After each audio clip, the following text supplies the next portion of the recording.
अस्सलाम वालेकुम दोस्तों की हाल चाल है ठीक हो। मैं जी ਤੁਹਾਡਾ ਦੋਸਤ ਸੁਲਤਾਨ ਸ਼ੇਖ ਪੰਜਾਬ ਦੇ ਖੂਬਸੂਰਤ ਸੰਤੀ ਸ਼ਹਿਰ ਸਿਆਲਕੋਟ ਤੋਂ ਤੇ ਪਿੰਡ ਜਨਾਬ ਪੂਰਬ ਕਲੇਰ। ਅਸੀਂ ਆਏ ਹਾਂ ਜਨਾਬ ਐਸ ਡੇਰੇ ਦੇ ਉੱਪਰੋਂ दूध ਲੈਣ ਤੇ ਇਹ ਡੇਰਾ ਜਨਾਬ ਤਨਵੀਰ ਭਾਈ ਦਾ ਔਰ ਸ਼ਬੀਰ ਭਾਈ ਦਾ ਤੇ ਮਾਸ਼ਾਅੱਲਾ ਬੜੇ ਮੰਜੇ ਹੋਏ ਜਿਹੜੇ ਨਾ ਇਹ ਜ਼ਮੀਂਦਾਰ ਨੇ ਤੇ ਕਾਫੀ ਮਾਲ ਮਵਾਸ਼ੀ ਜਿਹੜਾ ਇਹਨਾਂ ਨੇ ਰੱਖਿਆ ਹੈ ਤੇ ਇਹਨਾਂ ਕੋ ਜਨਾਬ ਅਸੀਂ ਲੈਣ ਵਾਸਤੇ ਆਏ ਹਾਂ दूध। तो क्योंकि कल ईद है तो ईद वास्ते दूध की घर जरूरत से कोई सेवियां सूवियां बनानियां ने कोई जनाब अपना कोई दुध पत्तियां जड़ियां कल चलनियां ने तो इन्हों जनाब क्या ही तो इन्हें क्या ही जनाब मोस्ट वेलकम साढ़े को जिन्ना दुध तुहानूं चाहिए जनाब तुसीं दुध लवो।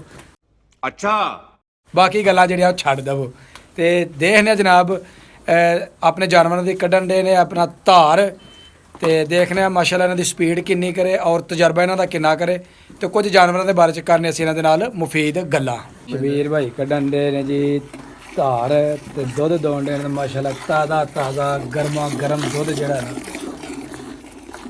जनाब कड्ढन दे ने ते चवाई वेखो जनाब इन्हां दी माशाअल्लाह किन्नी स्पीड दे विच।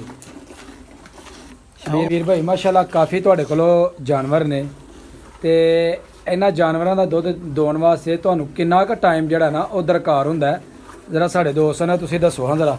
घंटा डेढ़ लग जाता है।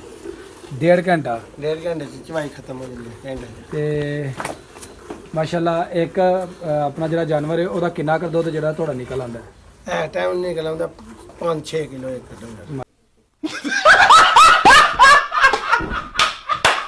माशाअल्लाह मजा मजा ਇਹਦੇ ਵਿੱਚ ਆਪਣਾ ਗੁਜ਼ਰ ਬਸਰ ਜਿਹੜੀ ਉਹ ਹੋ ਜਾਂਦੀ ਹੈ। ਬੜੀ ਸੋਹਣੀ ਹੁੰਦੀ ਹੈ ਅੱਲਾ ਦਾ ਕਰਮ ਮਾਸ਼ਾਅੱਲਾ ਜੀ।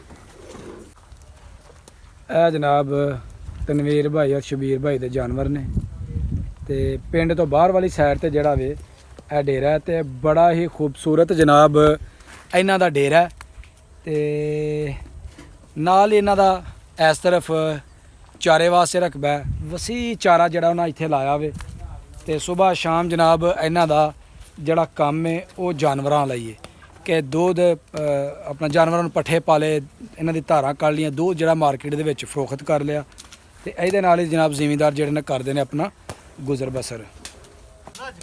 ਜਿਹੜੇ ਜਾਨਵਰਾਂ ਦੀ ਧਾਰ ਕੱਢਦੇ ਜਾਂਦੇ ਨੇ ਉਹਨਾਂ ਜਾਨਵਰਾਂ ਨੂੰ ਬਾਹਰ ਜਿਹੜਾ ਨਾ ਉਹ ਭਾਈ ਹੁਣੀ ਬੰਨ੍ਹਦੇ ਜਾ ਰਹੇ ਨੇ ਤਾਂ ਕਿ ਉਹਨਾਂ ਨੂੰ ਜਿਹੜਾ ਨਾ ਖੁੱਲੀ ਜਗ੍ਹਾ ਦੇ ਉੱਪਰ ਬੰਨ੍ਹ ਦਿੱਤਾ ਜਾਏ ਤੇ ਫਿਰ ਗਲਤੀ ਨਾ ਕਰੇ ਕਿ ਇਸ ਜਾਨਵਰ ਦੀ ਧਾਰ ਕੱਢਣੀ ਹੀ ਕਿ ਨਹੀਂ।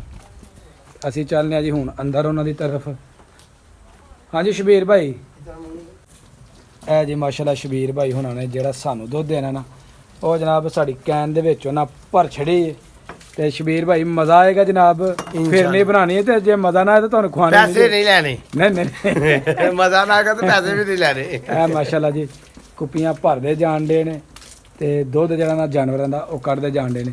हाँ जी मतीन भाई कैसा लगा डेरे ते आके? जी बड़ा खुशगवार माहौल इत्थों दा और बेहतरीन जनाब इत्थे सिस्टम है पहली बारी वेख्या है ते मेरा ख्याल कहंदा सानू भी कोई 4 डंगर रख लेने चाहिए ने वाह अपना रौनक मेला लगा रहिंदा है। भाजी डंगरां ने डंगर डॉक्टर साहब बनना पैंदा है ਇਹ ਬੜੀ ਮਿਹਨਤ ਵਾਲਾ ਕੰਮ ਜੇ ਜਿੰਨੇ ਜਿਹੜਾ ਕਰਦਾ ਉਹਨੂੰ ਹੀ ਸਪੋਰਟ ਕਰਦਾ ਜੀ। अच्छा जी हाँ जी ਜੇ ਸ਼ਬੀਰ ਭਾਈ ਕਿੰਨਾ ਕੁ ਟਾਈਮ ਰਹਿ ਗਿਆ ਤੁਹਾਡਾ ਹੋਰ ਜਾਨਵਰਾਂ ਦਾ ਜਿਹੜਾ ਦੁੱਧ ਕੱਢ ਜੀ ਬਿਲਕੁਲ ਐਂਡ ਹੋ ਗਿਆ ਲਾਸਟ ਹੀ ਗਾਂ ਜੀ ਦਾ ਧਾਰ ਕੱਢੀ ਹੈ। ਨਹੀਂ ਅਸਗਰ ਦੀ ਲਾਸਟ ਅਸਗਰ ਲੈਣ ਆਇਆ ਦੁੱਧ ਦਾ ਤੈਨੂੰ ਧਿਆਨ ਕਰੋ ਅਸਗਰ ਦੁੱਧ ਲੈਣ ਆਇਆ ਅਸਗਰ ਨੂੰ ਚਹੂ ਕੇ ਦੇਈਦਾ ਸਪੈਸ਼ਲ। ਹਾਂਜੀ ਅਸਗਰ ਭਾਈ ਲੈ ਲਿਆ ਦੁੱਧ?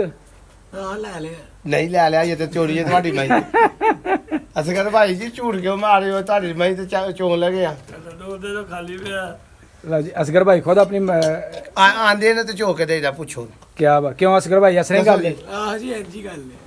ਸਾਡੇ ਜਨਾਬ ਇਹਦੇ ਨਾਲ ਹੀ ਹੋ ਗਈ ਹੈ ਵੀਡੀਓ ਖਤਮ ਤੇ ਅਗਰ ਵੀਡੀਓ ਲੱਗੀ ਹੋਏ ਚੰਗੀ ਤੇ ਵੀਡੀਓ ਨੂੰ ਇੱਕ ਲਾਈਕ ਕਰ ਦੇਣਾ ਤੇ ਜਿਹੜੇ ਦੋਸਤ ਮੇਰੇ ਚੈਨਲ ਤੇ ਨਏ ਨੇ ਉਹ ਜਲਦੀ ਜਲਦੀ ਮੇਰੇ ਚੈਨਲ ਨੂੰ ਸਬਸਕ੍ਰਾਈਬ ਕਰ ਦਿਓ ਤਾਂ ਕਿ ਆਉਣ ਵਾਲੀ ਵੀਡੀਓ ਦਾ ਨੋਟੀਫਿਕੇਸ਼ਨ ਤੁਹਾਨੂੰ ਬਰ ਵਕਤ ਮਿਲਦਾ ਰਹੇ।